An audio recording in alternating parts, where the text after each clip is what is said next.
future of radio and podcast. No limit to what we do.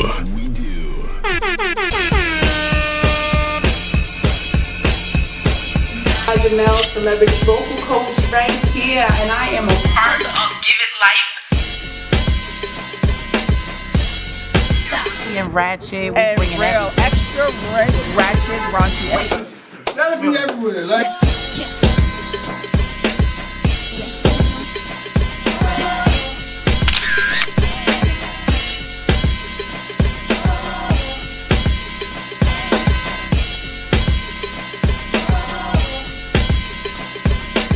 What we got coming up? Other shops is upstairs, so we down here by also, man.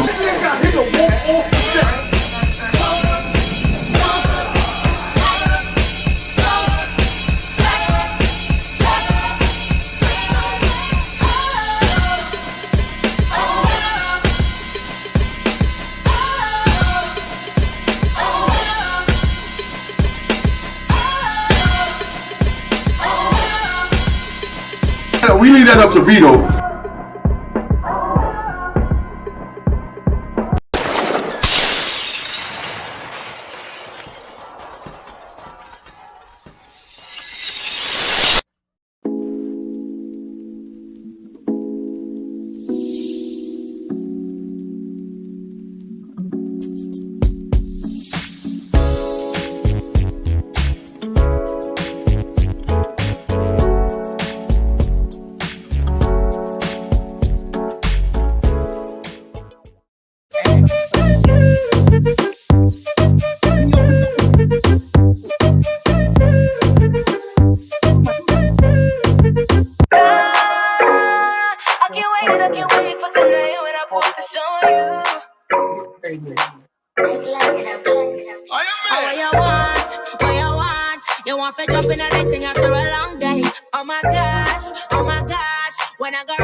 So what's the point that it is?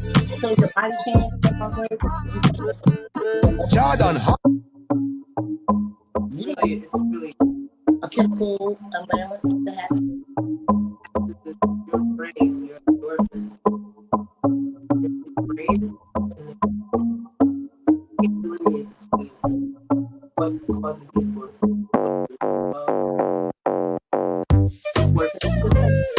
Yeah, I'm gonna have to explain this shit. It's too much.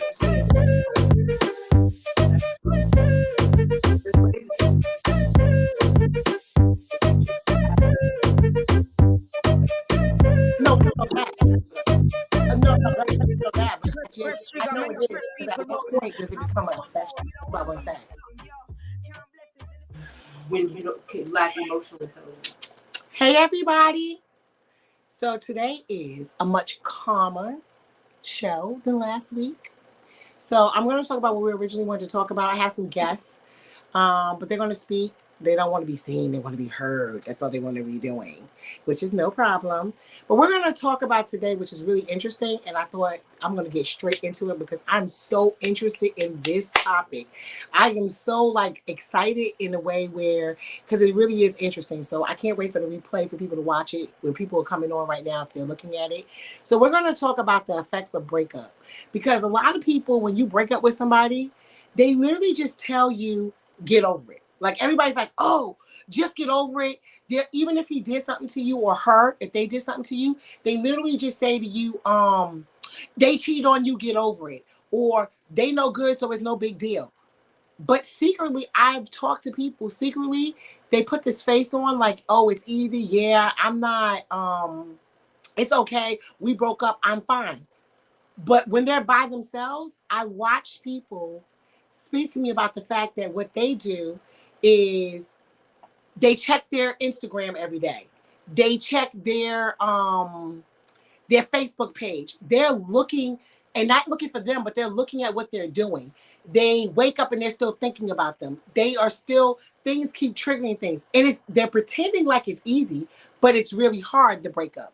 And no one's letting them talk about it because people act like when you break up with somebody, like literally, if you love somebody, the next day they did something, you're like, oh, I hate him. You say that, but you like, we broke up. Everybody's expecting that you're over it.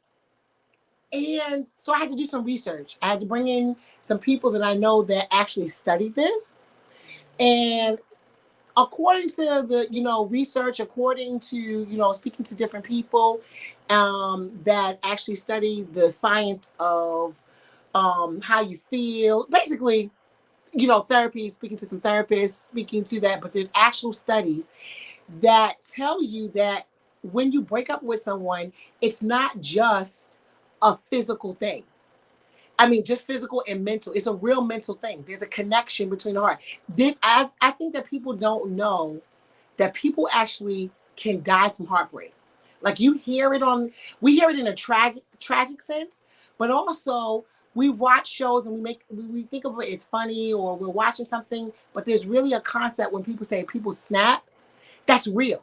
Like there's a real thing when someone actually snaps about breaking up with somebody or doing something, or also from heartbreak. You'll hear where a couple has been together for years and the first person dies, then later, a week later, the husband dies or the wife dies. Or you hear of someone's child, something happened to them, and you'll hear something where they had a heart attack or something happened and they broke from heartbreak. So it made me start thinking about something. Can someone literally be tormented about a breakup? Can someone really be mentally or physically ill because this relationship ended? So we're going to give you, right now, I'm going to have Holly come in. I know she don't want to be seen, so we're going to listen. You got to come closer, Holly, so everybody can hear. And let her explain some scientific things about what the body does in a breakup. And Al, could you make sure, I want to make sure that everyone can hear Holly really good. So I just want to make sure. I don't mind being seen. Oh, you don't? Okay, good. Come on over a little bit. Nobody cares about that t-shirt. Just come here. You know what? Move this over here. Just move that down and sit right here so you can just see your face. Okay. Perfect. Just put that on the floor. Wait a minute. Let me get my drink, y'all, because it's going to be good. I want y'all to know. Look at this. That's what I'm talking about. Hold on. Well, so... Oh, wow. This is good. Hold on. Let me tell them what this is. This is Black Girl Magic. Black company. Hold on. Okay. Before we get started, let's get serious. All right, Holly, let's go over here. I want it on you. There you go. So explain to them that you did a study, who you are in that sense. You've been on here before, but they didn't even know this part. We were talking and kicking in, but for real. Go ahead. Just let them know. Well, I studied the positive psychology and a few other things in undergrad and also in grad school around addiction behaviors. And the brain itself can't really delineate between when something makes you happy, when something makes you feel good, whether it's a drug, whether it's an individual, whether it's an activity, whether it's a thing. That's how your brain connects to the happiness factor, and your brain wants that. Right. Your body wants that. Your body craves those endorphins. So with that, it could be a person. So whenever that person hugs you, touches you, sends you a text message, you talk on the phone, your brain is connecting. This makes me feel good. I want more of it. Wait 1 second. I love how you said that. I want everyone to hear that. It even happens through sending a text message. Yeah. So, because we don't think about that. We think everything is a physical thing. But the connection in your brain is even through. And that makes sense, because if you ever think about when you're in a relationship and someone texts you, like if they were mad, if you're arguing, okay, we're sharing. If you're arguing, if you think about it, let's be realistic. We all have relationships before. But if you think about if you're arguing with somebody and then they text you, you ever as a woman, I mean, it happens as men too, but more so in women, because I feel like we're more emotional. I feel like, I'll step in this way. I feel like, do you remember when the person texts you, you got happy? Immediately. You immediately felt better. Just you like were arguing, drug. You're like, oh my God, it's like a high. Just like a drug. And it's like it's really crazy, because it's the same. I do remember like, oh my God, he texted me. I feel better. Your brain can't say, oh, this is a drug or this is a activity. Your brain does not know that. Your body knows it's a drug because of the effects and the impact. But your brain, the connection of that high is the same connection that you have with another human being. It's the same high. So your body can't say, oh, I don't like this high, because it's your brain can't say to itself, I don't like this high. Hi, gatekeeper. This is an interesting topic. I hope you are listening to this. This is really interesting. And so that's why you get that immediate gratification from that text. That's why you get that immediate gratification when that person calls you once there's a big breakup or you're feeling those levels of heartbreak, because your body wants that feeling, that emotion. It's really mental that connects to your emotional. When it gets obsessive is when it's a whole nother conversation. So this is what's interesting to me. You can train yourself to get over a breakup. That's the one thing. We need to talk about that in the training. It's a training. The training part. Okay, guys, I'm just going to say we need to talk about the training. 30 days? Is that what it is? It can take longer, but it can train your brain on stop connecting that person to happiness. There's different activities that you can do. So we're going to definitely go over that. Thoughts. Okay, what's going on here? Thoughts connected to that person. What's up? Okay, so 30 days. It's at a minimum. At a minimum.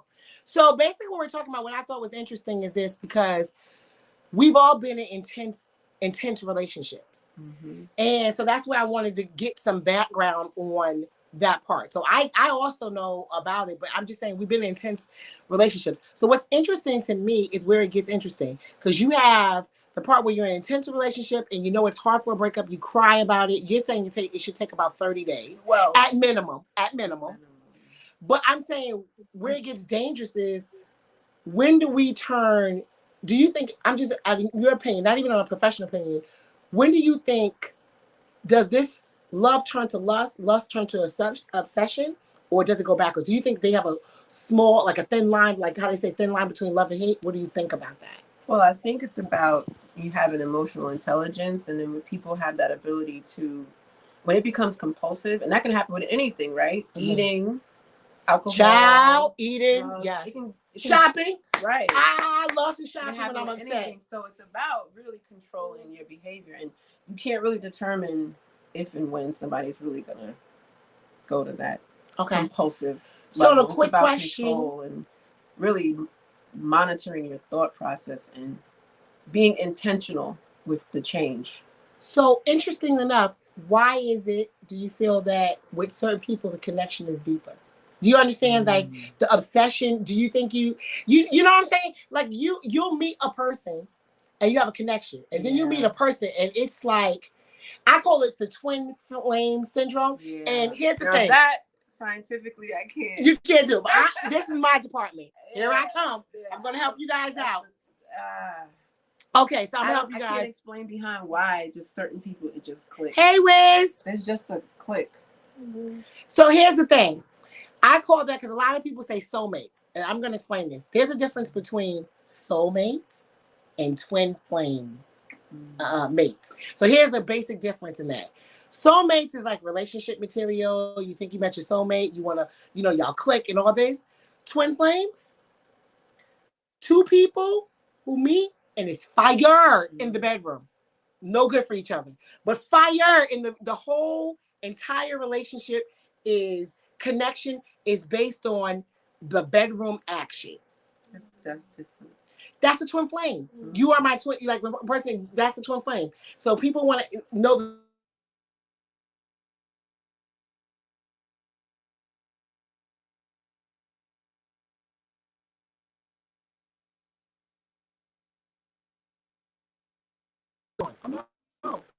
I'm sorry about that. Yeah. I hope you guys can still hear me.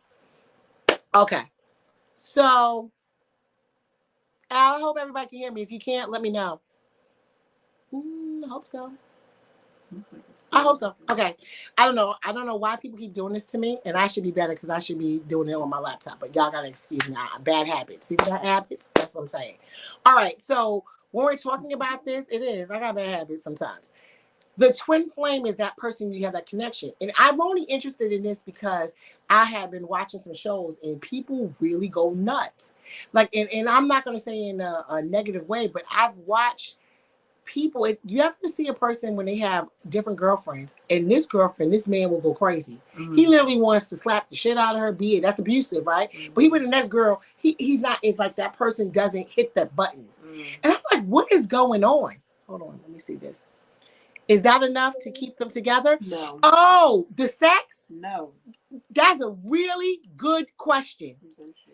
Eventually, here's the funny thing. Eventually, they will part, but I think it's actually harder to break up with a twin flame than it is the regular relationship, because I think sex is such a endorphin, because you have to understand, when you have sex, you release chemicals. Yeah, the oxytocin. And it can make someone addicted to that person, even though that person is no good for them. But they if cheated people on them. understand the impact of oxytocin and can control that, that's where you can actually get out of the sex. You actually have to train your mind, like, no, this is the oxytocin. This is not what I really feel. I'm sexually addicted because of the oxytocin. The same thing that's released through childbirth. The same thing. That's why we go crazy over these kids. The same thing that's released when you're breastfeeding. It's the same chemical. Yes. So that chemical is so powerful that, especially with women, that's why we're a little bit more emotionally attached. We're a little bit more crazy. And it's funny because I heard that some people really enjoy breastfeeding because they like the feeling. Yeah. And it's the letdown. It's what you're saying. But personally, me, I never did. I did it because it's good for the baby. I did it for almost 3 years. You're crazy. I loved it. I don't understand that. No one's sucking on my tit for 3 years unless you're a grown ass man. Okay, that's it. Like, that's all I'm saying, and I'm gonna leave it at that. I don't want nobody to do it. And then I got judged. No, you know what I did? I expressed it into a bottle. I couldn't deal. That hurt me. Okay, what is this? So what happens during bad sex? No, gatekeeper. You're not even lying. Let me tell you something about bad sex. That's adverse. You ever have you vomit on something? Bad sex is very hard to deal with. You never want that food again. It's very hard to deal with. So this is adverse. But here's the craziest thing. There could be a really good person for you, and the sex is not great. Your mind you have to really think this through. You have to really like them. You have to think this through. This is why you guys want to ask why women want to be up with the fucked up guy, the guy that's in the streets, the one that got all the kids and cheated, and you try to figure out why the hell is she still chasing after him? It's because he's breaking down her back. This is the problem.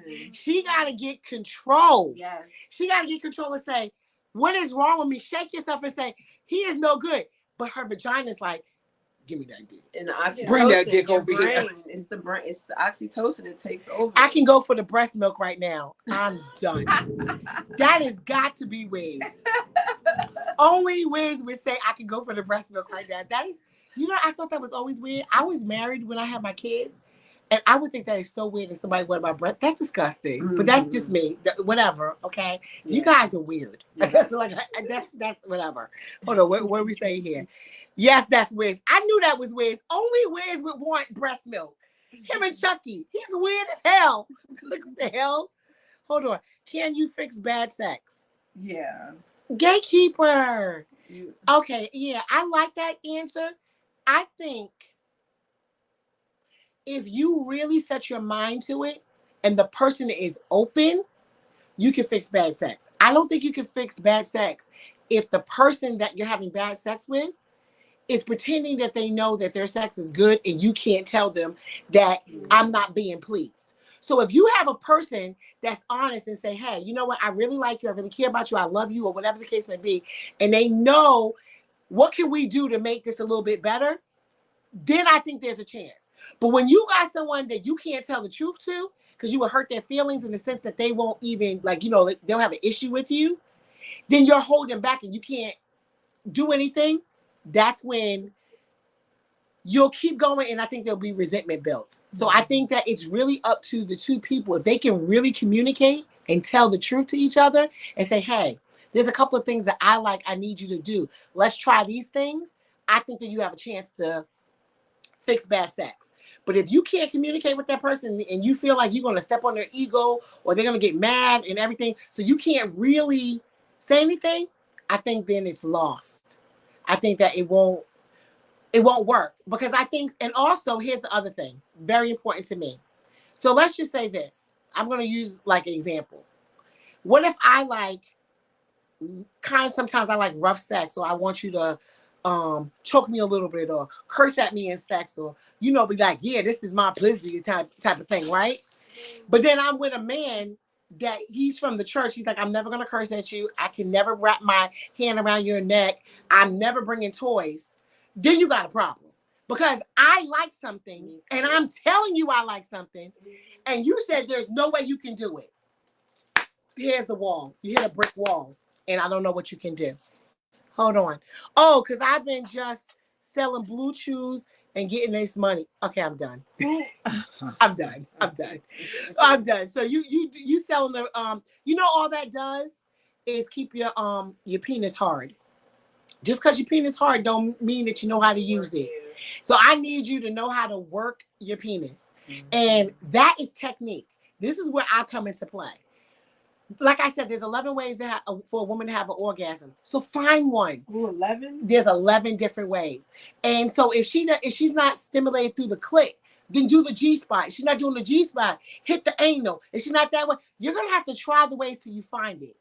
And I think one of the things I want a lot of guys to listen to is there is something. I've talked to a lot of women, not all, but most of them. And I'm going to say most because there's always exceptions to the rule. Most love a man, even if he's a timid man, like in the public, but they love a man that wants to take control in the bedroom. A lot of women, even if they do the direction, sometimes they don't want to do the direction. So sometimes you need to take charge. Like, go ahead and press that button and be like, you know what, today, let me tie her up and see what the hell's going on. Bring something, like get that. Even if you're not an aggressive person, dig deep and just say, you can still do it in a romantic way, in a softer way. Just say, this is what we're going to do. Put this on. Wear some heels. Even that. Hey, babe. I like those red heels that I bought. I like those. I want to see them up in the air. She's going to be like, oh, okay. Let me tell you. If she can't get her legs up in the air all the way, she will practice. If you say, I like the legs wider, this woman's going to start stretching all week to say, let me push them wider. You like, widen them. I want to get all up in there. Say, communicate what you want, but do it in a little bit more. Don't be like, I like your legs a little wider. No, say, I need them legs wide so I can get in there. She likes that. Show a little control. And it goes both ways because women, I'm not going to just hop on the men. Women, what I need you to do is, complaints from men is, you don't initiate sex. Stop asking, stop waiting for the man all the time to say, can I get some tonight? He's begging at that point. They don't like that. Can I get some? Can I get some? How about you call him up and tell him, babe, when you get home, take care of this pussy tonight. He wants to hear he's wanted just as much as you want him to take control. So we need to start paying attention to that, but like I said, if you're doing these things, I don't want to get too far off a topic because we're talking about breaking up. And the thing about breaking up is I'm very curious about when does it become an obsession? Like when a person can't get over the breakup. So when they start cop blocking you, they start calling you. They see you with somebody, they start saying stuff, like they start, just being messy. And calling back to back to back to back to back is obsessive. Yeah, it is. Yeah. I mean, have you ever had anyone do that to you? Okay, never mind. She clearly, let's look at her face. Have you had anyone ever do that to you? They call you, ring the bell, come in. I don't. Oh, wow, ring the bell, come in. That's scary. 4 a.m. Yes, and ringing the bell for an hour. That's obsessive. Yeah, when you ring the bell for an hour, that's obsessive. And nobody's coming, and we're in the house.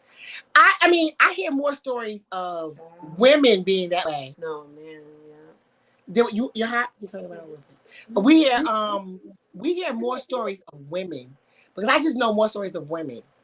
And I'm not gonna lie. Okay, let's just talk high school. I'm gonna talk high school. I'm gonna tell y'all a story. I'm gonna tell y'all a story right now. Pot them hoochies, daddy shorts on her. Okay, oh my God. Now, here's the thing. I'm gonna be real honest here. Because this is bad on my part, but I'm gonna tell you, because when you're young, you don't think about this. Mm-hmm. But this is me. This is true story. I was in high school, senior. This is my first husband. We ended up getting married. But I remember at one point, he wasn't like, I realized that maybe he might have been talking to other people. And I was like, wait a second. No. Because at that time, I'm full disclosure, I was in virgin status. and he was the cherry popper. Okay. Mm-hmm. Now I was out of high school because I actually graduated high school, but I knew from high school, so this is like afterwards. But here's the point. This is what I'm trying to say. We're gonna get into all the details. I remember discovering that he was dating other people, so maybe it wasn't as serious as me. And I was like, oh no, we ain't gonna go that way. Had a friend that worked in the attendance office, okay? And I would think this is part of the craziness. But you was young. Yeah, I was young, but here's the thing. I had to train myself after a while not to think like this, because I was like, oh no, he's not breaking up with me. He's not talking to other people. In my head, I was like, this is not happening. You're not leaving me. Girl, let me tell you what I did. I got to the attendance office where my friend was, got all the classes, because they had this black and white notebook, and it wrote in there who wanted to have sex with him. I got all their classes. Now, this is a little crazy, but I ain't gonna lie to you. This got me married, though, but let's not talk about that. I went to every class, knocked on the door, and the teachers opened the door and say, what is it? Act like I had a pass. I was like, can I see such and such? And it was like, do you have a pass? I was like, yes. Ran up in the class and punched her straight in the face. It was like, don't talk to my man. Yes, I did. It had to be about 6 girls like that. I really did. Now, that's crazy, right? And now, I think of it as funny now, but it wasn't funny to me then. And I was dead serious. I was dead serious. And when I tell you, he asked me, he called up and said, are you telling people that we're together? Did you fight people? I said, oh, no. I didn't fight nobody. You ain't getting in trouble? I didn't. Crazy. Girl, no, I got suspended. I didn't care. Girl, I said, no, I didn't. But see, what I'm saying is there's people, I was young then, but there's people on that level who are doing that now as they're grown. And I remember feeling. That feeling. I remember feeling when I argued with him, when I can still feel it now, like, I don't feel that about him, but I'm saying I can remember the feeling.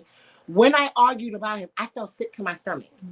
Yeah. I felt like the world was going to end. Yeah. And it made me think, do you outgrow that? Yeah. Do you mature? Depends. There's emotional intelligence is something that needs to be intentionally practiced, I believe. Like through relationships, you start to realize like what's appropriate.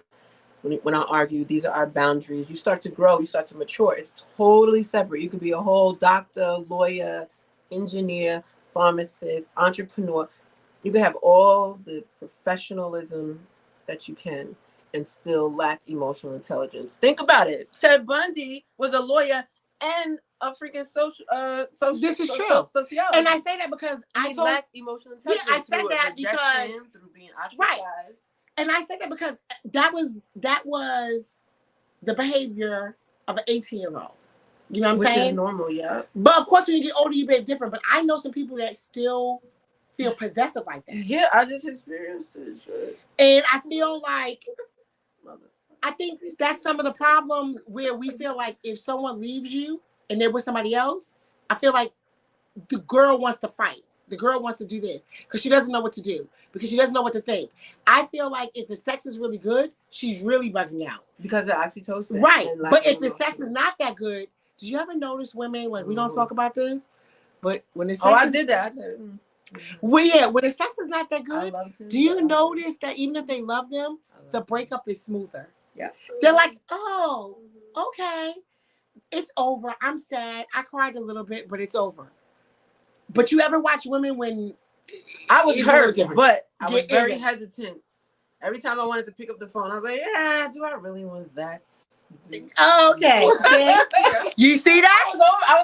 I was hurt because I loved him and it wasn't the best at all. Right, but you loved him, but you were able to get over it faster. I was able to detach faster. That's a better word. Because I was hurt over it. I was crying. I was in that bed. You're crying, but it's the 30 days, like you said. In 30 days, you were able to function. I was able to start waking up without thinking about him. He wasn't the first thing I woke up to. You know how that when you wake up, there's a pattern and a behavior that we develop that our brain has emotionally attached to.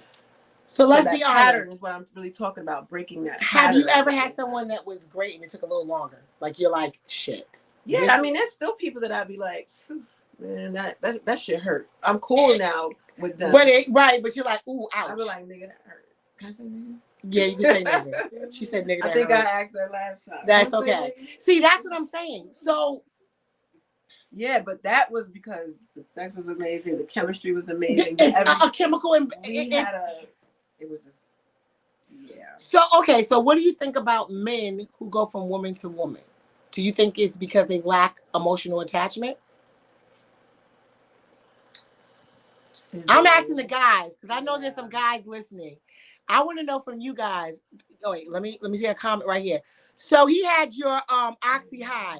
Yes, some people can have your oxy high. I think he's asking you. He had her oxy high, so she had a hard time.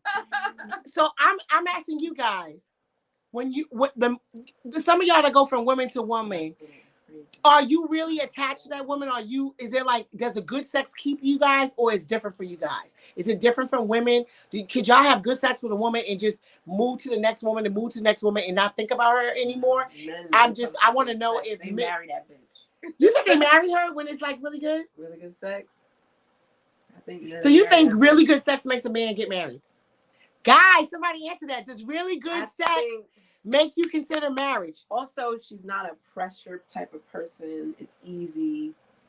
I think somebody better answer me. I need to know if any of you guys think that really good sex. So where's in his crazy? No, but for real, Al, I know you're listening. Do you think?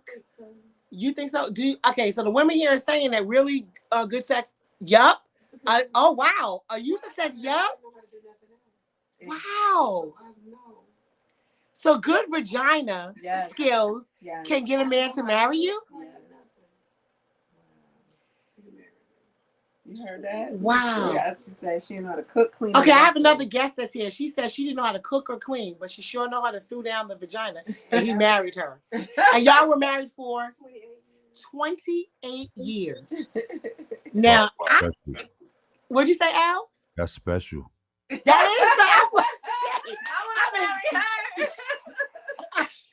I'm in stuck mode now. I'm just like, okay. I'm getting my Yoni A game together. Because what do we say here? I'm really curious because there's a secret notion in women's heads sometimes that is true. But what my curiosity is it an art? Because if you gave the good coochie too fast, then do they see it a different way? Or do you have to give it at the right timing, use it the right way, and then they think of it that way? Or does it not matter? Is this good coochie make them think, let me stay with her? I think it's just the chemistry of the sexual between the two people. Because one person could think I got trash sex, and the next person could think I got amazing sex. This is a whole nother topic. You know what? This is personal singer, not professional singer. I really believe when a person has trash sex, I just don't think the other person is getting good sex from them. I think that sex is trash all the way across the board. You don't? The other person? Yeah, so if we slept with the same person and I said the sex is trash, like I think them having sex with you is gonna be trash too. You saying that it could be good? I've heard. Really? I don't know. I mean, I'm thinking, but no one's ever said it. No, I ain't say you had it. I say him. I know, but I didn't say you. I always wonder if, like, one day a guy could give you tired. He's drunk. I don't know. This is not professional singing because professional answer is different. Non-professional answer for me is like, I feel like if your dick is trash, your dick is trash. All the course. I think that's why if it's trash dick and we were together and we broke up, I'm not thinking about you more because I think the next person's getting trash dick. But if we have good sex, I'm like, damn, she's really getting it. Oh my God. Okay. But he's a dog. But shit, I know when she is there, she is getting. I don't know. Then why is the other bitches going crazy over this dude that, why is the other chick? So you don't think women, so I really feel like sometimes women pretend for reasons. Does he have money? Because I watch a whole bunch of women pretend like everything is all good for money. Because you, like I said, keep saying, and she was hardcore, going hard and heavy. I was like, you really want that trash thing? Like that was the thought process. And I wanted to say to her, did you really want that trash thing? Like really, you want to get. I feel like some women's agendas are different. Yeah. I think that they excuse stuff. But see, again, let me say this. I feel like we don't talk enough about how women cheat. We don't talk enough about women cheating because women get away with a lot of cheating. So talk about it. I'm going to talk about it. I love Al. He's like, I don't do it. I really feel like, you say you cheat? I cheated. Now or cheated when you? Then. You did cheat with your 20. So she's okay. So you can't see her face. So she's this good. She is admitting that in her 28-year marriage that she cheated. Did you cheat because he cheated, or you cheated because? I cheated because I was looking for something different. She said she cheated because she was looking for something different. I love your honesty. So, in other words, whatever he wasn't giving her at home, she felt she could get outside the home. And I got it. She said, yeah, and she got it. And even though they were married, did he ever find out? Yes, I told him. Oh, damn. Hold on. You are. So, Wow. so my question. So I have a question. I like that honesty. I take a sip. I don't know if y'all heard honesty. this. Hold on one It's minute. I all gotta right. take a sip because that's too much for me. That was just too much fucking honesty. And I gotta wait. Because I can't swallow that. Hold on. He did not find out. She was married to him for 28 years. Mm-hmm. She said she cheated because something that she was missing and she got it. Mm-hmm. But she told him. Now, what made you tell him? I told him because I wanted him to. Hold on. Come a little closer. They don't have to see your face. No, I wanted him to give me what my friend was giving me. Oh. And he wasn't giving me, he wasn't pleasing me in that area. Mm-hmm. So I told him that I was getting it somewhere else because he wasn't satisfying me in that area. I don't know if y'all remember this. I said something to y'all before. I said that women usually cheat because they're missing something. So if you just listen to this, she's married to her husband, 28 years. She stepped out because he wasn't giving her something, and clearly it was a sexual nature. But she ended up telling her husband about it because she said, because basically she really didn't want to cheat, but she was cheating because she had a desire. So she said, hey, I'm cheating on you. I need you to do what he's doing so I can stop cheating. You tell him before that I may step out. I told him before what I wanted him to do. And he didn't do it. He didn't do it. So I cheated. And then I told him I cheated. But he did step up and start doing it. Oh, after wow. I cheated and I told him about it. So he stepped up his game. So I have a question then. Yes. So how come when a woman cheats, right, like she just said, is because she was missing something, right? Mm-hmm. But when a man cheats, he's a dog. Because men don't admit it's because I think that, right, because I think men that don't admit that. I think just like she said, like Holly was saying, I think that it's because you never got the conversation. The man said, I'm missing you doing this. Because a lot of times if you tell a woman in a relationship that she's not doing something, she will go get it. Do you ever, if you call a woman not always, not always, but I'm saying a lot of times they will. Oh, look, the eyeballs came out. Yeah. I think that's why that a lot of women feel that way, because a lot of times, not always, you're right, Al, not always, but a lot of times if you tell your woman, hey, I want you to do this, she usually will try to comply to that to please you because she thinks you're going to go out and get it somewhere else. Yeah.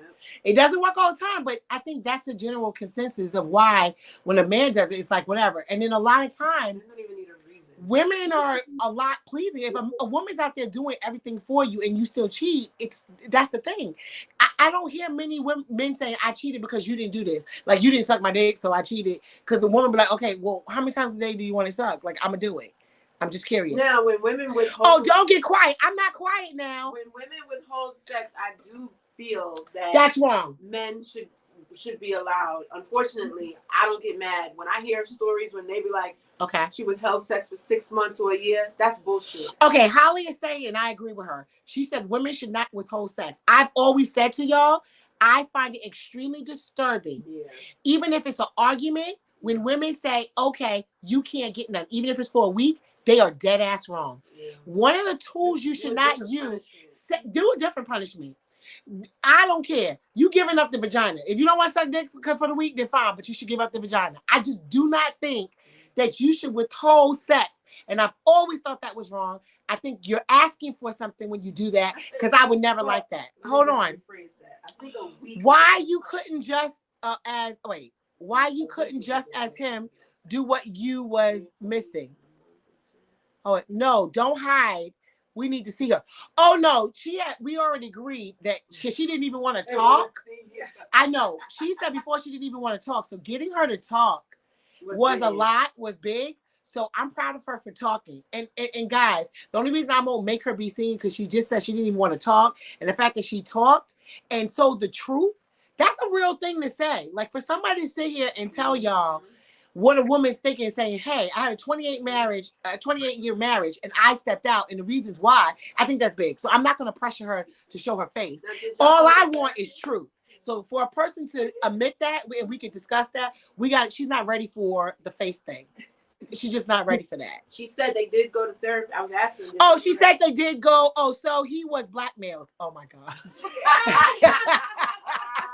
Oh my, she's laughing, Tyrone. She said they did go to therapy. Hold on. Okay. Wait, that's kidnapping the coochie. So, okay, back to what let me reiterate what I was saying before. Free that coochie. I got it. So what I was saying before is we all of us agree that a woman on our end, it's very wrong for a woman to use sex as a tool to manipulate in the sense of, if you don't do this, I'm not going to give you any because you made me mad. I don't think that. Now, on the upside of that, I don't see anything wrong with saying, because a girl will do this. Babe, I will give you some, I'm going to do the thing that you like. I'm going to give you some extra sex if you buy this for me or something like that in a relationship. I don't think there's anything wrong with that. Now, I don't think about there's nothing wrong with doing extra acrobatic things to get some, you know what I'm saying, some little gifts. I don't see nothing wrong with that because you're going to get the regular sex, but I'm just saying, like say you like anal and I don't really like to do anal. And I say to you, babe, I really want that bag so you can hit this booty like maybe twice this week. I don't think there's nothing wrong with that. Like, I don't. That's okay. That's okay. Because I'm not denying you sex. Nothing wrong with that. There ain't nothing wrong with that. I don't think it's wrong to pimp the coochie inside the relationship in that sense. Now, it's wrong to pimp the coochie if you're not in the relationship. I call that you're for the streets. That's what I call it. I do. I think that's a privilege of being in a relationship or married. I don't see anything wrong with being married saying, like, I'll tell you right now, when I was married, I did extra shit on payday. I don't give a fuck what nobody tell. I'm going to tell the truth. When I was married, I'll tell you right now, I knew when that paycheck was coming. Dinner was really nice. Lighting was nice. I was smiling. And I was like, yeah, I need that credit card tomorrow to go shopping, boom. Now, will any of you men think that's wrong? If you're married or in a relationship and the woman does a little extra something so she can get her way? I mean, isn't that the way of the relationship? No, I thought that's the way you're supposed to do. I'm just asking the guys if they think there's something wrong with that. I don't think there's anything wrong with that, but it shouldn't have to be on payday. It should be because it feels good, right? It do feel good now, but on payday it feel better. Right? Okay. Okay. So what does a man do when for years he's telling his wife, right? Yo, this is what I like. You know what I like. I'm buying you all the stuff that I like to see you in, so I like what I like, and they never get that. Then what I think for one, and this is realistically, because this is one of the things, if the women will listen, I'm sorry, ladies, you're not going to like this answer. Definitely some counseling needs to go on, because if he's saying it and she's not receptive to it, so his duty at this point is to say, we need to go to counseling, set it up. Once he goes to counseling and she's still not doing it, let me be quiet right now, look. Well, what if she's avoiding the counseling, or she says, okay, we can go to counseling, but it has to be somebody that I like, that I want to use, and they never set it up. Then what? And do you see my face when it went down? So what he does, we have to take accountability. And I'm not condoning cheating, but what I'm saying is, if a man has been telling you for months, he has put a year in and telling you, Try years. Okay, if he's been telling you for years and you don't reply, and then he tells you, let's go to counseling, he tries to set up counseling, you say you want to do it, you don't set it up, I'm going to tell you right now, if you sat in my chair in front of me on a professional side, you're not going to like this, but I'm not going to curve my tongue. I'm going to tell you, you have to take responsibility for some of the action that happened. So if you find out that he stepped out, we can fix this. But now the thing is, don't be mad at him because he's been trying for years to get you to do what he likes. And then you just refuse to do it. That's generally when men cheat too, a lot. And the problem is, I'm going to say to you, you can't be mad for his actions. I understand that you're married, but come on now. He's been trying for years. What is the problem here? Right. Like, that's not right. Right. So what happens now that he decides, okay, I don't want this relationship no more, and then he's gone. Now she's willing to do everything. That's always. Is she really willing to do everything, or is Well, that's the story, Yeah, I mean that's the story, but that's a lie. Because here's the thing. For a Now moment, she's saying for a she's willing moment. to, no, So he goes back for a moment, right? Right. And for a month or two, everything is fine and kosher, good. and then she slacks off again. And then she goes back to the same routine. Well, then guess what? After she does that, he goes back and he learns that. Then he should learn his lesson. She's not going to really change, so it's time to move on. Her change isn't intentional. Yeah, her change is bullshit. And I'm going to call bullshit when shit is bullshit. Shit stinks. And that shit stinks. Because the thing is, if he goes back and she does it for a temporary time and then goes back, she's just pacifying him. And we're not here for pacifying. That's not what it's about. You too old and we've been too long into this relationship for you to do that. And that's it. So don't get mad when somebody comes along, because the truth is this. And I don't know, I know some of the women are not going to like this, but here's the truth. There's more women than men. And there is going to be a woman out there that's going to appreciate him paying bills, taking care of her, and she's going to do all the flips that he wants because she understands the value of what he brings to the table. You don't understand the value, then I don't understand what's going on. But there's something, because then if you can't do it, if it's really against what you like, and here's the thing, let me say this, only if there's not a physical problem for you. Like for instance, let's just say this, some men like anal sex, but some women can't handle anal sex because what it does, it makes their behind bleed or it hurts. Now you can't expect her to give you anal sex if her butt is bleeding. So now you're being an ass. Right. So you're going to have to find something else. Right. That's different. I don't condone that. Now, if it's physically going to harm the person, then we can't do that. Then you just got to get over your anal obsession, and then you're wrong. That's it.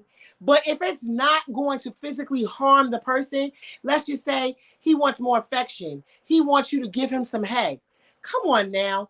I'm just saying, it's 30 days in a month. You can't spend at least once a week sucking a dick. I mean, come on. How about just a simple hug and a kiss when I'm walking the door? Oh, wow. Tell her thanks for sharing her story. Oh, Tyrone says thanks for sharing the story. There's some things that men deal with, and it seems so simple. That's crazy. They don't even want to talk about it because they can't believe it's happening. But women say that men don't talk. You're right, Al. If it's a hug and a kiss, she needs to, and here's the thing, and I'm going to say this is why counseling is very important, because she may come from a childhood and relationship where parents and people did not show her how to do affection and loving and the things. But if you're having a conversation with her and saying, let's get counseling, and she does not do it, then what happens next is on her, and these consequences have to be met. Or I would suggest the 5 love languages. If she doesn't understand your love language and you don't know hers, then you guys won't really know how to please each other. Because if she understands that love and like affection impacts him or her or whoever it is, the love languages I think is really important to know. But you know what? I have a client right now. But I agree with you on that. Yeah, I mean, I have a client right now, and this is what's going on. She got kids and different stuff, and she stopped being less affectionate. And when I was sitting down with her, because she just put all her energy into the kids, so she kind of forgot about her husband in a sense. So what happens is with this client, I advised her. I said, now here's the thing. I want you to make it you can open another one if you want to. I want you to make it a conscious effort. I need you to even put it on your phone. When your husband is sitting there, I want you to walk up to him for no reason and hug him. It's not about you. It's about him. And this is what a relationship is about. See, this is what we don't talk about too, is people think that relationships are supposed to be easy. They're not.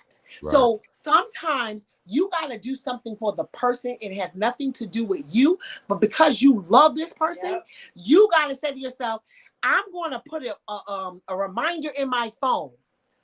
Today is Wednesday. Hug my husband. Because I never got trained to do that. So now I got to train myself to be affectionate because this is what he needs. So you want him, and this is the thing with women. We want men to do everything that we want to make us happy. Hello, women. We got to do things to make them happy even when we ourselves are like, oh, that's not me. I don't hug. No. If he wants hugging, then tell yourself, today I'm going to get up. Let me just go kiss my husband, give him a hug. It's not about you. You don't have to feel good about it. It's about him feeling good. And you should say, I want to do this because he does all these things for me, and I want to make him happy and feel a certain type of way. So it doesn't have to make you feel gooky inside. You just do it for him so he can feel the way that he needs to feel to continue with the relationship in himself. That's it. But we're so stuck on all the time. It has to be about me, me, me. We're selfish. Me, me, me. I got to feel good doing it. And I think that's wrong. So in our communities, how do we change that dynamic? What resources are available that would allow women to come together so they could have these conversations about the way they should treat men properly, and maybe they'll see the change in men that cheat? This is the thing. I feel like just like we're talking about on the show, I feel like when it gets shared, people are listening. It's people who are being realistic and really saying it's relationship people. And it's hard because there's a lot of relationship people out there to make money sell you a story. Yeah. I don't sell you a story. I'm going to tell you that a relationship is work. It's some days, I literally tell anyone that's getting married, some days you want to wake up, look at your spouse and be like, God, I can't stand you, but I love you, but I can't stand you. And I'll be honest, Al, I've been a part of premarital counseling. You know, a lot of my stuff has been like, Right. Got my whole body spiritually based. Yes. And I've been a part of women empowerment groups that have been focused on how to be a better wife and how to be a better, even a better spouse, but even also how to prepare yourself to be someone of quality for someone of quality. And so there's a lot of groups and peer like support groups for women who, a lot of them have been faith-based though, for me. Right. Like Kingdom Single, Kingdom Wife, Kingdom Woman. There's like a whole series of different people online that I've joined, a lot of different podcast groups. We've done book clubs. Oh, there's so many books too. And book clubs where we speak about it every week and we do a workbook. So there's a lot of things on how to become a better and what life. I think, Holly, was really important, we have, as a Black community, we have to stop thinking that counseling is a weakness. I feel like somehow there's a stereotype that if you went to therapy, there is something wrong with you. You know where it comes from? Our parents saying that. Oh, I know. Our parents, you crazy? Don't be like those white people. Don't be letting the people know what's going on in our house. Yes. And I think that is. Come on now. I think right. And I think that's the biggest problem because as we say therapy, this is the resistance. And I think therapy is a really good thing when you have a third person looking at you and talking it through and helping you, the two of you, communicate so you can understand each other. And I think therapy is a big thing because also when you lack affection, when you go to therapy, it shows you where that came from and how you can change it because where you got that idea from. I have met, one of the things I'm going to say is that my girls have taught me that they loved about me is that one of the things I told my kids from when they were younger, I felt that they were very pretty. You know, everybody likes to say the kids is pretty, but you know, I ain't going to go on them. Some people they say it, but whatever. Anyway, but I always told my girls, I prepared them. I said, listen, prettiness is a plus and a curse. And I told them the truth. Do you understand that people will not like you because you're pretty? People will like you because you're pretty, but they just want to be around you for pretty. Some people will be true friends. Some people will just hate you for the sheer fact that you're pretty, but you got to love yourself. So I taught my kids, no matter what somebody's saying, you got to love yourself. So I always told them when they were younger, as much as I could, tell them you are strong, you're intelligent, and you are gorgeous, and you are pretty, and you are smart. You could do anything you want. My kids told me when they were in college that that's one of the most important things I used to tell them when they're little because they met so many people in college whose parents never told them that they were pretty. So when the first guy comes around and says to them that they're pretty, they are sprung. Mm-hmm. My kids already said they knew they was pretty, so you couldn't use pretty. That wasn't it. You wasn't going to trap me up. Shit, I know I'm pretty now. What else? Now, what else are you trying to tell me to get me to do all this stuff? Because that don't mean nothing to me. But you got to understand the psyche of a person. If they never were told that they were pretty, what happens as an adult woman when a man comes along and tells that? it is a manipulation that can happen there. And a man sometimes sees that, the insecurity, the low self-esteem, because they don't know it, because no one's ever told them that. And that goes both ways. If a man was told that he won't be nothing all the time when he's younger, his pattern is, I ain't gonna be shit. Right. If you tell a man you ain't gonna be shit like your father all the time, it's hard for him to climb out of that. We got to be careful about words. I think one of the biggest things that we did as a Black community that is so wrong is when we used to teach people sticks and stones will break my bones, but names will never hurt. That's a lie. Well, the word tells us that life and death is in the power of the tongue.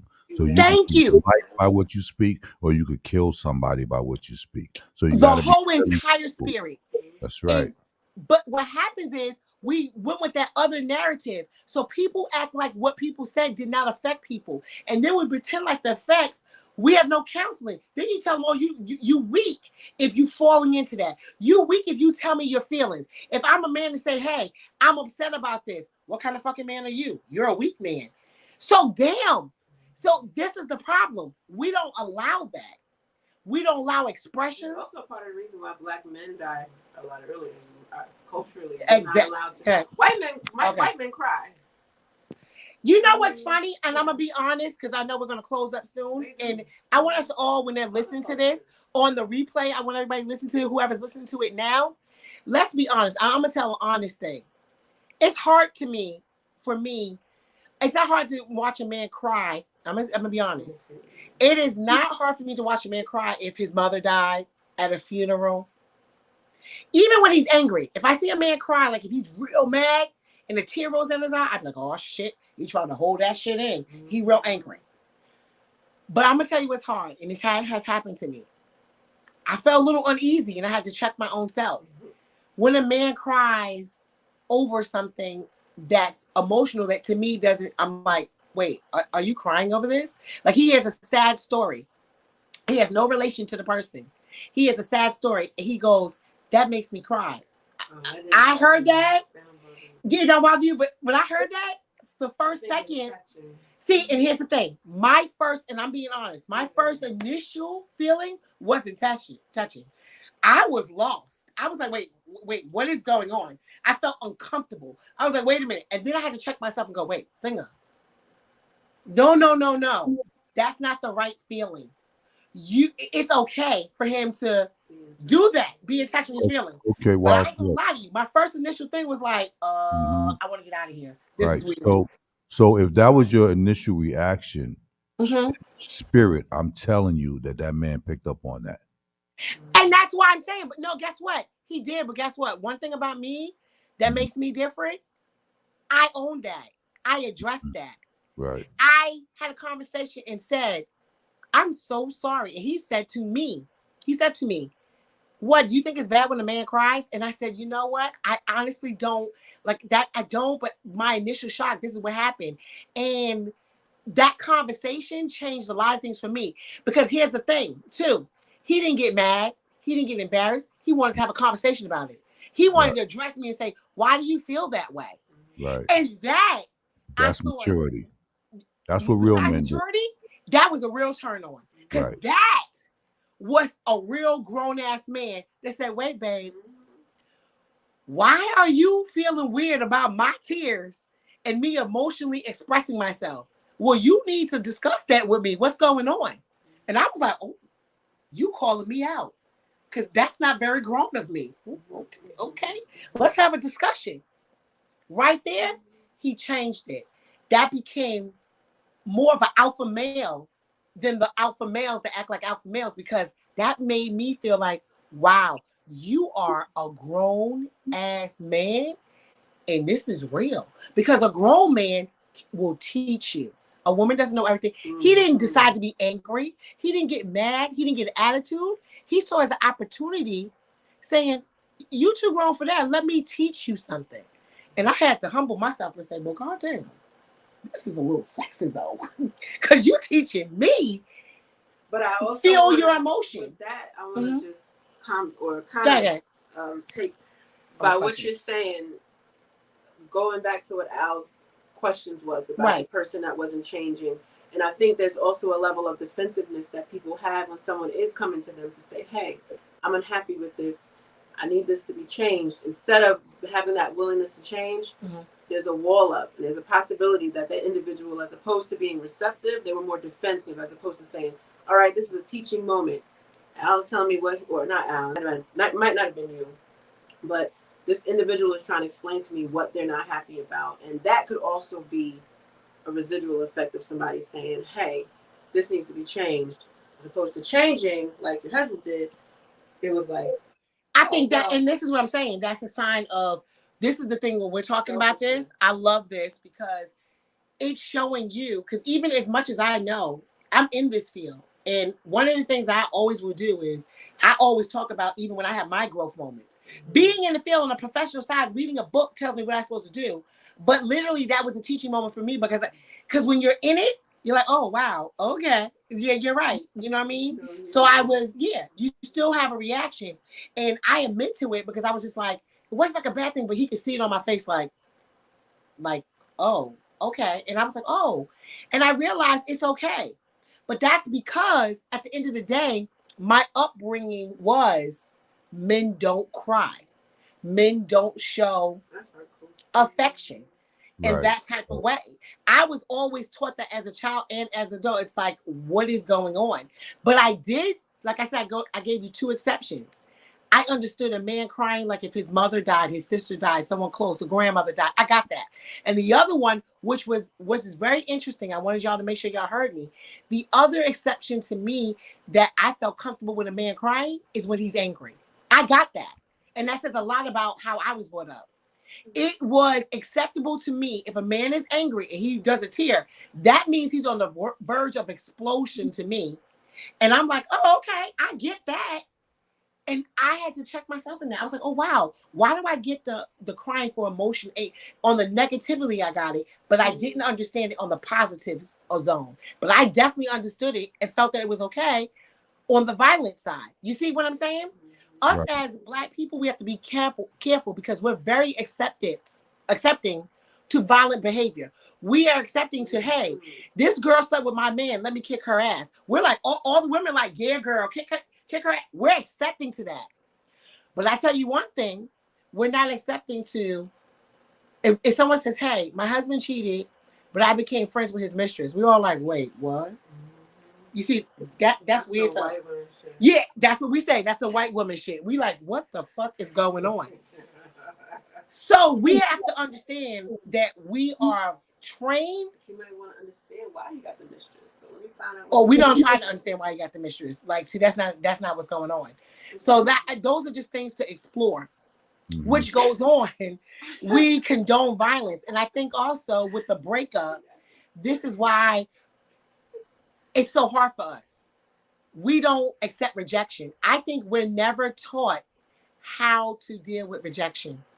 Well, that rejection has a lot to do with a lot of underlying emotions that we grow up with as children. I'm one of those people who come from a household where my mother, I think I was probably in my 30s the first time my mother told me that she loved me. Okay. But there was no emotions, no affection, none of that. And it was about you. I was a father at the age of 15. So she's like, you making babies, you can't live in my house. Right. So I had to fend for myself. And of course, my father wasn't around. Okay. I come from a big family. When I tell you, I come from a big family, and we used to gather every weekend, but there was no emotional hugs, no love, none So you of understand what I'm saying? it was about do what I say. You kids go sit in the corner, keep your mouth shut. If you get too loud, you're going outside. And when you go outside, don't get into nothing or we're going to whoop your ass. And now you get what I'm saying. And that was the love that we were shown. But see, I made you just said, because he said his, I don't know if you heard him, he said his mom did not tell him until he was 30 that she loved him. Yeah, my mom just started saying it too. And it feels weird. Yeah, Holly just said her mom just started saying it and it feels weird. And I'm like, oh, since when we do that at? Yeah. Right. But you know what's so crazy about that? When I started having my children, I made a conscious effort Me too. to not let them experience what I experienced. Yeah. I kiss my sons. Yeah. I hug my daughter. I talk to them. I tell them how much I love them, how special they are. I see their gifts. Okay. I just really, really reverence them in all areas of their life. You know, does that make them great kids? To me, yes. To Okay. me, yes. To other people, oh, your daughter got an issue, your son got it. Yeah, but they mine, and I love them, and I know them, and I know And I why love that, they do Al. I that. love that you're saying that. And You you know know, what? Everything is, I was gonna say, generation curses to being broke is every generation. So what you're trying to do is break the generation curse of what your family, in the sense that y'all don't show affection that way. So you're just trying that way they'll be better with their kids and their kids and their kids. And it's funny because even on my own personal self, I had to learn certain things. Like I tell my kids they're beautiful, I tell them they're smart stuff. But one of the things with me is that my parents, when growing up, we were, definitely upper middle class, but my mom loved to save and stuff. So she never liked to spend money. And I used to have issues. Like I have to tell you, I had fights in school because my Adidas had 4 stripes. Now Adidas do not supposed to have 4 stripes. My parents had the money to buy it, but my mother refused to spend that much money on Adidas. Garage sales from my friends at school. Yes. She just said, how did you say her mom went to garage sales and she said she couldn't win her friends? And my mom was an executive.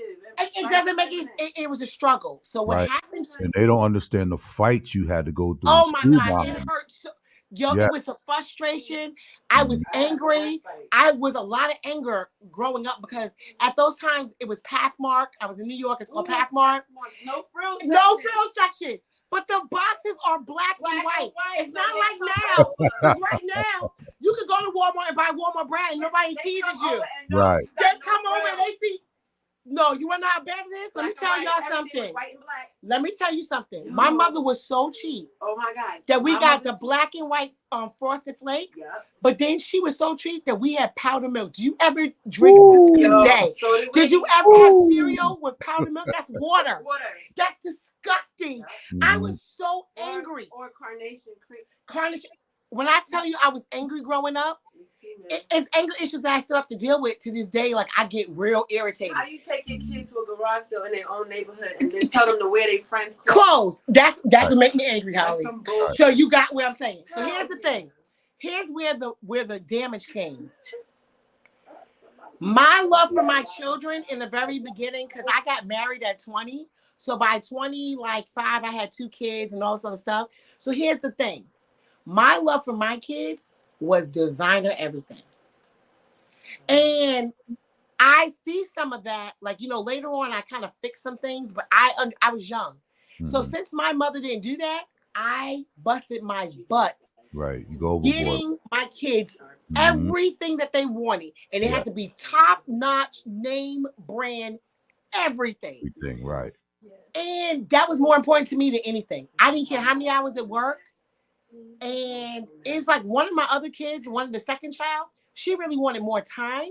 And in those younger years, I didn't give her the time that I should have gave her, because my main thing was, wait, I don't want to be like my mom. I'm going to give y'all everything. I swear to goodness, my kids wore true religion jeans. They had the top phones. They had real gold. I didn't care. I worked my butt off. But I noticed later on, I had to do some damage control because I wasn't concerned with spending time. I was all like, oh, you want to go here? Here's some money. And you want to do this? Here's some money. Everything with me was money, money, money, money. And one of them was like, I didn't care about the money. It was really weird to me because she didn't like name brands. I was like, what did I do with this child? Like, you know what I'm saying? I was like, she really wanted more time. And I was just like, well, wait. And that's what my mother gave me. My mother gave me plenty of time. My mother took us to museums. She did all this, and I hated it because I just wanted the things. Mm-hmm. So what happened for me was I had to learn that the thing that my mother gave me was very important to one of my children. And I really wasn't paying attention because I'm thinking I remembered my personal feelings. And it was hard that I had to, through therapy, I learned that I was really projecting on my child. So I was doing what I wanted my mother to do with me when I was younger.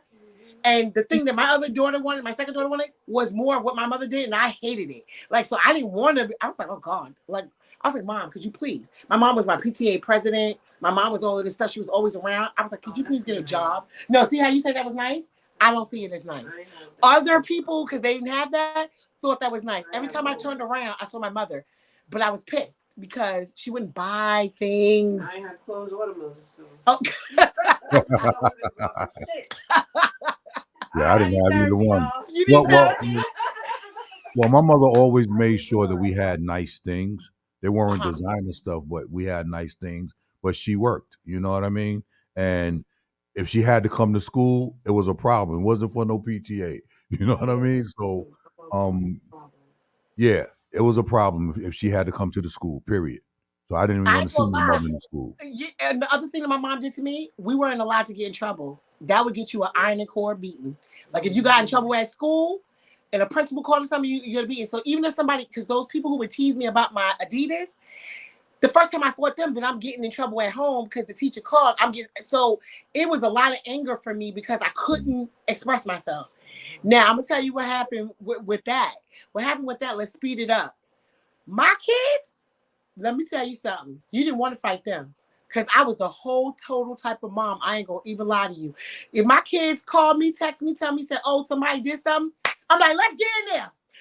I was gung ho. I was a little ghetto fabulous. It wasn't even living. I was like, beat them up. I'll be in school to pick you up afterwards. Yeah. Where's their work? They suspended for how many days?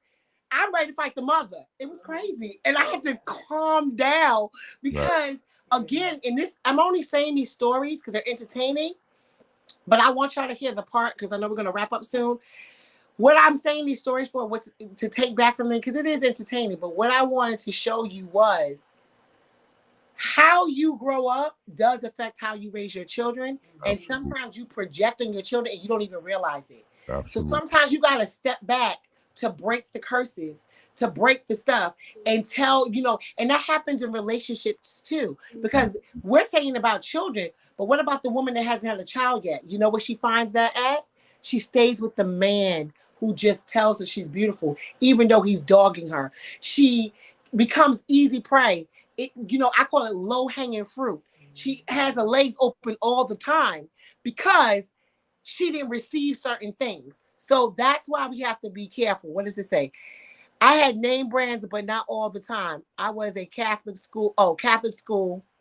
Took money, went to the money went to the tuition. I understand. I got kicked out of Catholic school, and y'all gonna not believe why. This would make sense. I got kicked out of Catholic school because I wanted to play nurse and doctor, and they caught me. Ooh, I got kicked out, and here I am a certified sexologist, and I was a nurse.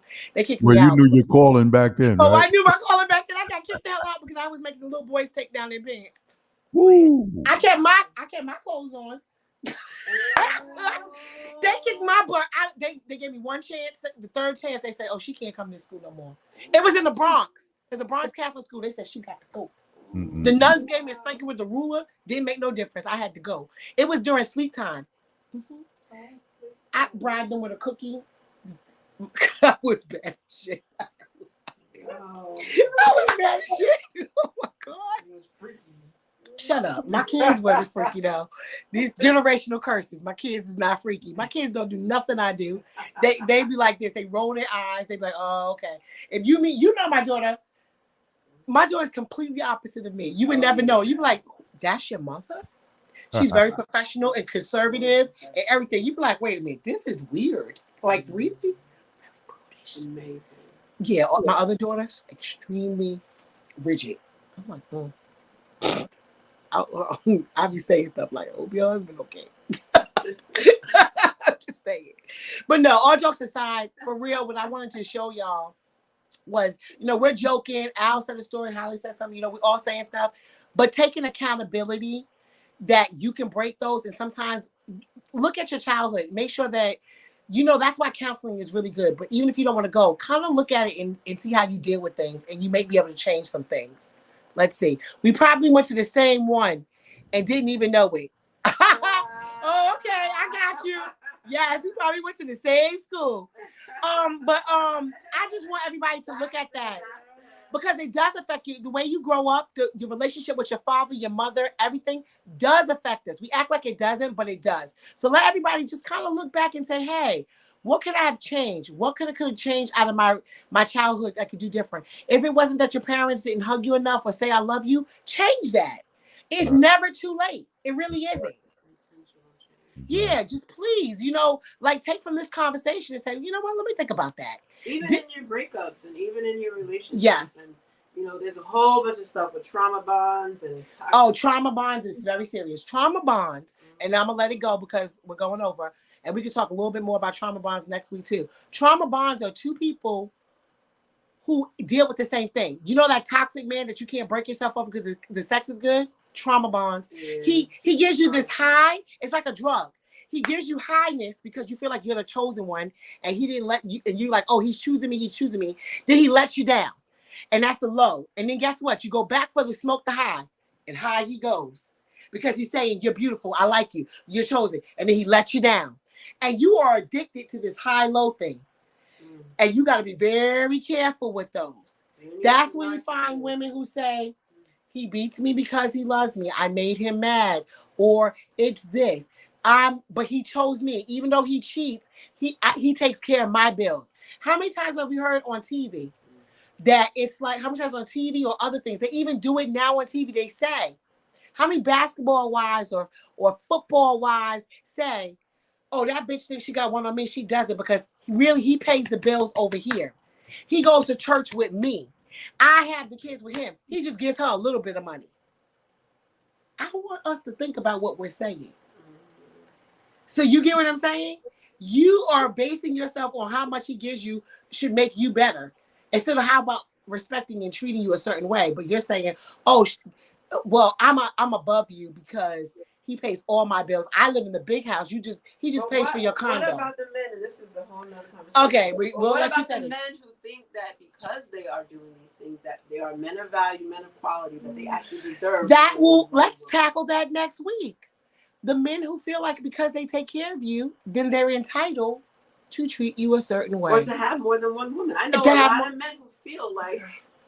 Well, yeah, I take care of her so I can have more than one woman. We'll talk about that next week. Well, to be honest with you, not to go into a full new topic, but men only will do things that you allow them to do.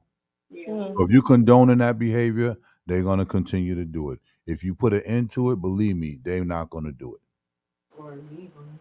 This is true. Let's go on that. That's good words to leave off on. Thank you, Al. It was a really good show. Everybody saying thank you, Al. And thank you so much for sharing and being honest. That just turned the top.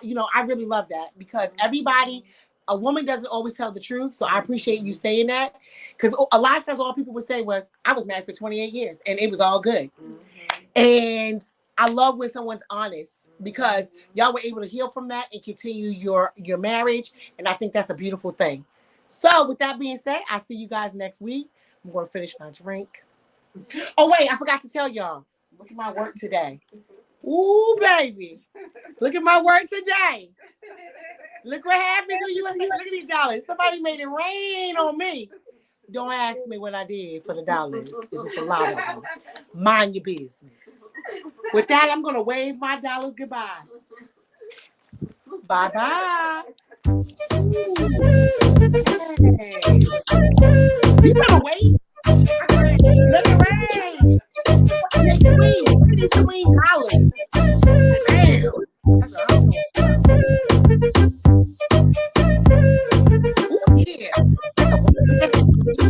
Press trigger, me no press people button. I got my own, me no watch people suck. You do the figures keep coming. Work in your world, none, yeah. Press trigger, me no press people button. Real hotty when me pull up on the something, yeah. White rice, yes, I'm me, call the mutton. Really hard, yeah, not fabricate money. King that's far, with the bum, with the bra. Can't be no side piece, I'm the main and the star. If he ain't on smoke, my you forget. A lot of gal talk, how anybody can get. No rapping, me no want no rapping. Lord the chat, no action. Me no want no rapping, no rapping. Oh yeah, get them, wow. Get them, my girl, get them, shot. Get them, wow. When you get them good. Bitches love talk a lot, but couldn't walk in on your books. See the party shot from you walking them a look. Shaking all them